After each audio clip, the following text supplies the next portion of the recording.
Magandang araw kaibigan! Tuloy po kayo sa Felicidad's Channel. Sa mga kwento ng buhay at pag-ibig na hinalukay sa natatagong baul ni Felicidad. Pero bago po tayo magpatuloy, huwag niyo pong kalilimutan na i-like ang video, i-subscribe ang channel, at i-click ang notification bell para lagi kayong updated sa mga parating pa na upload.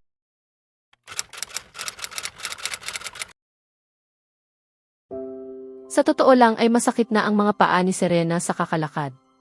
Wala siyang balak na maligaw sila ni Sal, kaya sinabi niyang sa hotel na lang nito sila magtungo. Gusto sana niyang sa hotel niya ito yayain pero alam niyang maagang magsara ang restaurant doon. Nagugutom na siya. Mas magandang sa hotel na lang na tinutuluyan nito sila kumain, siguro ay bukas pa ang restaurant doon. Malapit lang iyon sa hotel niya. Kung magta-taxi siya pa uwi, malamang na wala pang 30 Hong Kong dollars ang babayaran niya sa taxi. Nang makarating sila sa hotel nito ay na-impress siya. 5-star hotel ayon. Nagtungo sila sa restaurant niyon. Continental dishes ang nasa menu. Umorder agad siya. Mukhang galante naman ito, baka ito na ang magbabayad. Aminado siyang nag-i-enjoy siyang kasama ito. Hindi niya maipaliwanag pero magaan ang loob niya rito. Bihira iyong mangyari sa kanya. Kadalasan ay nagdududa agad siya sa lalaking nakikilala niya. Sa dami ng masasamang karanasan niya sa mga lalaking katawan lang niya ang habol, parang otomatiko na sa kanya na magduda sa bagong kakilalang lalaki. Pero iba ang nararamdaman niya kay Sal. Isa pa ay masaya itong kasama. Saan ka sa Manila? Tanong nito sa kanya. Makati. Ikaw?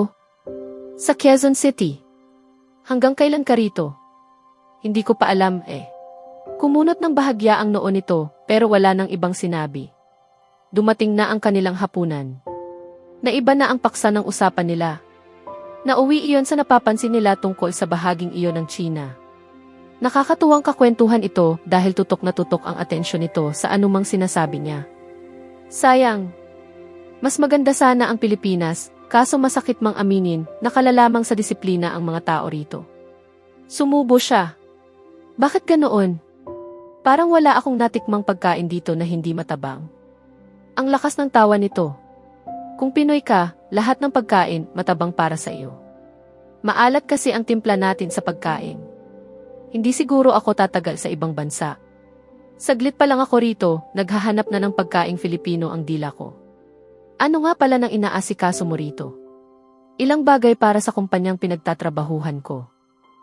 Mukhang maganda ang trabaho nito. Sa Pilipinas ba kayo based? Iyong kumpanya. May office kami roon pero maliit lang. Ano ka, parang district manager? Parang ganoon. Huwag muna nating pag-usapan ang trabaho. Nerespeto niya iyon. Wala rin siyang balak na ikwento ang talambuhay niya rito, lalo na ang negosyo niya na kasalukuyang wala na. Noon pa lang sila nagkakilala, hindi magandang paksa ang trabaho. Wala sa sariling tiningnan niya ang kamay nito. Wala itong suot na wedding ring. Kung sa bagay, hindi rin niya suot ang wedding ring nila ni Teodoro. Nawala kasi iyon nang minsang maglabas siya. 2 araw na ang lumipas bago niya napuna na wala na ang suot niyang wedding ring. Hindi na niya nakita iyon. Sino ang kasama mo rito? Muling tanong niya. Wala. Ako lang. Hanggang kailan ka rito? Hindi ko alam. Siguro ilang araw. Pareho lang sila. Baka hindi pa natatapos ang trabaho nito roon. Patuloy silang nagkwentuhan hanggang sa maubos na ang pagkain nila. Sinipat niya ang kanyang relo. Hating gabi na. Halos hindi na niya namalayan ang oras. Sadyang masarap na kausap ito. Gumagabi na, Anya. Ihahatid kita pabalik sa hotel mo mamaya. Huwag ka munang umuwi. Nagdalawang isip siya pero saglit lang. Mukha namang hindi masamang tao ito. Ilang oras na silang magkasama pero wala naman siyang nararamdaman na may ibang tangka ito sa kanya. Magaan ang loob niya rito. Minsan lang siyang makaramdam ng ganoon. Isa pa, ano ang gagawin niya sa hotel niya? Okay. Nagtungo sila sa bar ng hotel pero hindi pa man ay ayaw na niyang pumasok. Mausok doon, ang non-smoking area ay napapasok na rin ng usok. Allergic siya sa usok ng sigarilyo. Bakit hindi na lang tayo umorder ng room service? Alok nito. Tumango siya. Sumakay na sila sa elevator. Kung kailan sila nasa silid na nito ay sa kanya naisip na mali yata ang ginagawa niya. Bakit siya sumama sa suit nito? Bakit noon lang niya naisip na hindi iyon tama? Pero mukhang hindi naman ito pansin iyon. Mukhang wala naman itong mali siya. Inignora niya ang babala ng isip niya. Aminado siya, ayaw pa niyang umuwi. Gusto pa niyang makausap ito. Sobrang saya niya noon. Bakit siya magpapaka-killjoy? Kung sakali mang may gawin itong hindi tama, madali namang umalis doon. Kapag pinuwersa siya nito, ano ang ginagawa ng mga lampara doon na madali niyang maihahampas sa ulo nito? Isa pa, parang wala sa karakter nito ang gagawa ng hindi maganda. Kaya nga nagkaroon kaagad siya ng tiwala rito. Umorder ito, nagpadala ng champagne para sa kanya at beer para dito. Hindi nabubura ang ngiti sa mga labi nito. Napansin niya ang mga papel sa coffee table na itinupi sa iba't ibang hugis. Sino ang may gawa nito? Tumikim ito. Halata bang wala akong magawa? Nagkatawanan sila. Pero maganda, ha? Naupo ito sa tapat niya, kinuha ang tourist map at hinati sa ilang piraso. Nakaka-relax ang paggawa ng origami para sa akin. Nagsimula itong magtupinyon. Maya-maya ay mayroon na itong isang rosas. Ang galing dahil ang pulang bahagi ng papel ay nagawa nitong itupi para magkorteng bulaklak, at ang berdeng bahagi naman ng papel, bagaman may mga sulat, ay ginawa nitong stem at dahon. Ibinigay nito sa kanya iyon. Salamat, hindi niya alam kung bakit siya kinilig sa isang bulaklak na yari sa papel. Lumapad ang pagkakangiti nito. Mahilig ka ba sa mga bulaklak? Tumango siya. Sino bang babae ang hindi mahilig sa mga bulaklak? Kung sana lang ay maaawat niya ang kanyang puso sa mabilis na pagtibok. Isang kabaliwan ang nararamdaman niya. Kung malalaman ng kanyang ina ang ginawa niya, mag-isa siyang namasyal sa Hong Kong, walang agarang cash, para sa pangangailangang biglaan, sumama sa isang estranghero, at ngayon ay nasa hotel suite nito. Natutuwa sa origami na bulaklak, malamang na kung ano-ano na naman ang sasabihin nito sa kanya. Nang tumingin siya kay Sal, nakita niyang nakatitig ito sa kanya. Naramdaman niya ang pag-iinit ng kanyang mga pisngi. Ibang klase itong tumingin, pero hindi naman iyong tipong tila ng babastos o may mali siya. Ang tanging naroon ay paghanga. Marami na sigurong nagsabi sa'yo kung gaano kakaganda. Lalong nag-init ang kanyang mga pisngi. Tama ito na marami na ang nagsabing maganda siya. Hindi nga lang niya alam kung ano ang motibo ng mga lalaki na nagsabi sa kanya yun. Parati rin kasing napupunan ng mga ito ang kanyang katawan. Hindi niya alam kung bakit ganoon ang katawan niya. Ang sabi ng naging kaklase niya noong college, baka raw hindi siya kumakain ng kanin kaya ubod ng liit ang baywang niya. Kaya ganoon na lang ang pagkagulat nito nang magsabay silang kumain at nag-extra rice pa siya. Malakas siyang kumain at walang hilig sa ehersisyo, pero hindi iyon halata sa katawan niya. Para siyang ang kanyang mama. Lagpas 50 anyos na ito pero mukha pa ring 35 anyos ito. Ang kurba ng katawan nito ay pwedeng pumasang centerfold ng isang men's magazine. Ikaw, ano ang opinyon mo? Lakas loob na tanong niya. Hindi pa ba halata? Napalunok siya. Lalong bumilis ang tibok ng puso niya. Nakangiting tumabi ito sa kanya. Itinaas nito ang kanyang mukha, pinagmasdan uli siya. Pakiramdam niya, anumang sandali ay maririnig nito ang malakas na kabog ng dibdib niya. Nang magsimulang bumaba ang mukha nito sa kanya, ay naipikit na lang niya ang kanyang mga mata. Alam niyang magtatagpo ang kanilang mga labi at hindi man niya inaasahan na mauwi sila sa ganoon, wala siyang madamang pagtutol. Nagpasyanod siya sa nakatakdang mangyari at parang tama lang talaga sa pakiramdam, napakalambot ng mga labi nito. Parang may naglarong kiliti sa kanyang gulugod sa banayad nitong paghalik sa kanya. Napakatagal na panahon na mula nang may umangkin sa mga labi niya.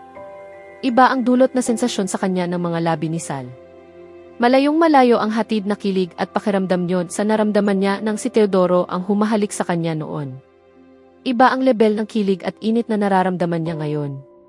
Iba rin ang napupukaw na damdamin nito sa kanya. Parang umiikot ang ulo niya.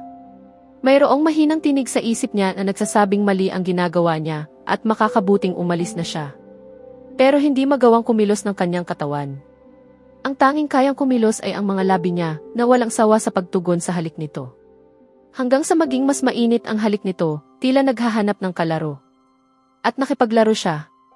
Dumako ang kamay nito sa kanyang balikat, pababa sa kanyang braso. Bigla ay nawala ang lamig na dulot ng aircon na halinhan iyon ng init. Isang pikit lang, tila summer na ang pakiramdam niya. Naglandas sa kanyang lieg ang mga labi nito. Hinayaan niya ito, may nararamdamang pananabik sa kanyang katawan. Sobra na ang tagal. Gusto niyang maalala, gusto niyang maranasan muli. Oo, kasama ang estrangherong ito. Hindi pa siya nakaramdam ng ganito kasigi dati. Marahil ay totoong mas nakakaramdam ng pananabik kapag mali ang ginagawa. Sapagkat alam niyang mali ang kung anumang nangyayari ng mga sandaling iyon, kahit tama iyon sa kanyang pakiramdam. Hinayaan niyang patuloy na maglakbay sa kabuuan niya ang mga labi nito. Ang bawat madaanan ng mga labi nito ay nag-iiwan ng init sa kanyang katawan. Hindi na sila nakaabot pa sa silid. Maingat na inihiga siya nito sa sofa, tinikman ang bawat bahagi ng kanyang katawan. Diyos ko, ang saya ng pakiramdam. Ang perpekto. Isang malaking katanungan ni Serena sa sarili kung ganap na ba niyang nalimot ang kanyang moral sa loob lang ng ilang oras. Bahagya lang kasi ang naramdaman niyang pagsisisi nang magising siyang nasa kama ni Sal. Marahil kaya ganoon ang nararamdaman niya ay dahil naroon pa rin ito at mukhang walang balak na umalis. May naramdaman din siyang seguridad. Gayunman, kahit ang isang bahagi ng isip niya ay ibig tuklasin at kilalanin pang mabuti ito, ang isang bahagi naman ay nababahala. Siguradong kapahamakan yata iyon. Paano kung hindi niya magustuhan ang malalaman niya tungkol dito? Baka bigla ay ma-shock at magsisi siya sa nagawa niya. Wala siya sa mood na makaramdam ng ganoon sa ngayon. Marami siyang ibang iniisip. Magandang umaga. Napangiti siya sa nakangiting mukha nito. Ang bango-bango nito. Kahit magdamag na sila sa kama ay amoy bagong paligo pa rin ito. Parang kay sarap isiksik ng kanyang katawan sa katawan nito na siyang ginawa niya. Niyakap siya nito at yumakap din siya rito. Ang bait mo, sabi niya. Hinigpitan pa niya ang pagyakap dito.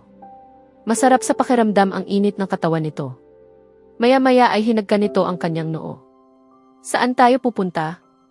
Natawa siya. Ewan ko sa iyo. Hindi pa ako nakakapasyal dito. Ipasyal mo ako. Saan naman kita ipapasyal? Sa Ocean Park pa lang ako nakarating. Doon mo ako ipasyal. Nakangiting tumango siya rito. Hinanap niya ang kanyang mga damit, ngunit hindi niya makita ang mga iyon.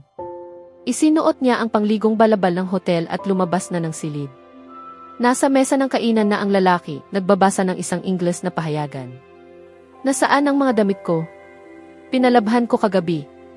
Sana hindi ka magalit. Parang gusto niya hinihimatay ang puso niya kahit sa munting pagkalinga nito. Kinikilig pa rin siya sa lalaking ito kahit may nangyari na sa kanila.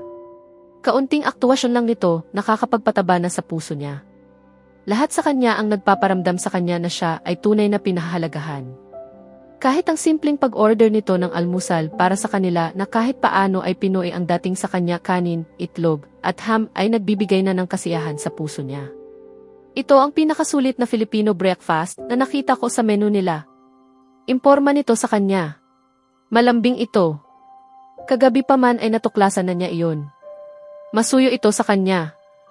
Ibig niya itong pasalamatan sa pag-iingat nito sa kanya.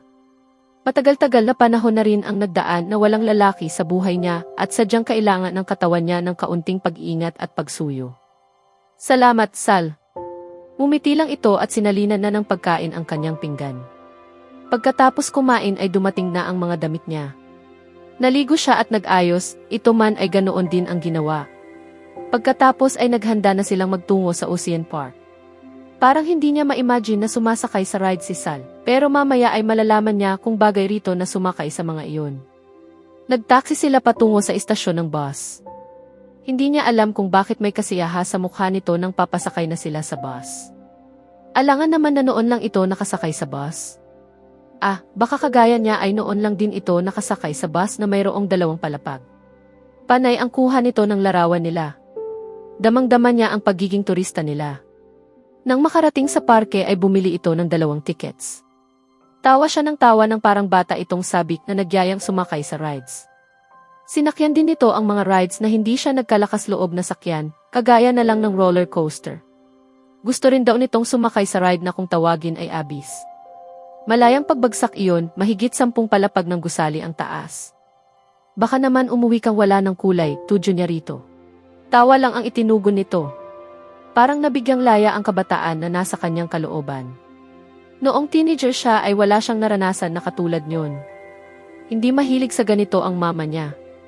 Ayaw na ayaw nito nang naaarawan ito maliban na lang kung maglalakad-lakad ito sa beach kasama siya. Magbibilad ito, tatamasahin ang atensyong nakukuha nito sa mga kalalakihan habang siya ay naglalaro ng buhangin. Teenager na siya, pero para pa rin siyang bata kung maglaro sa beach dahil hindi niya napagdaanan ang ganoong phase ng kabataan niya. Nanood sila ng dolphin seal show. Pareho silang naawa sa mga hayop na nagpapalabas. Hindi na nila tinapos iyon. Natuturuan ka nila kung ano ang gagawin mo at inaasahan nilang gagawin mo iyon habang buhay, sabi niya tungkol sa dolphin, na tila may halong galit sa tinig. Aktivista ka ba? Ngumiti siya. Hindi, pero gusto kong maging isa bigla. O baka iniiba mo lang ang topic dahil malapit na tayo sa Abyss. Ang lakas ng tawa nito. Pumila na ito sa ticket booth ng Abyss. Ayaw sana niyang sumama pero pinilit siya nito. Nasa pila pa lang sila ay natatakot na siya.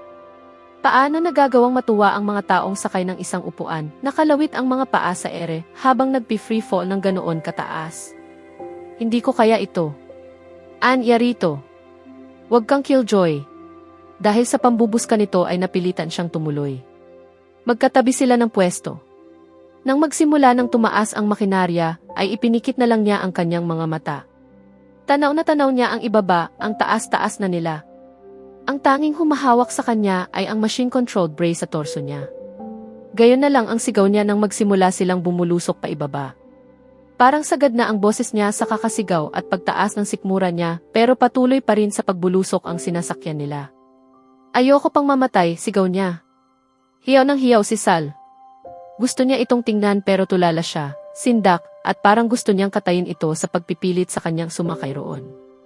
4 na ulit pa iyong tumaas baba, gayon man ay hindi nakasintaas ng una. Pero nasagad na ang sindak niya.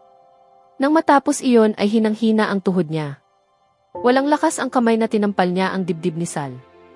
Inalalayan siya nitong makalabas sa exit at makaupo sa isang bench. Tawa ito ng tawa. Yan ang pinakamaganda, natatawang sabi nito. Parang gustong lumabas ng almusal ko. Naupo agad ito sa tapat niya at hinawakan ang kanyang kamay. Pinasandal siya nito, saka hinagod ang noo niya. Okay ka lang ba? Maputla ka.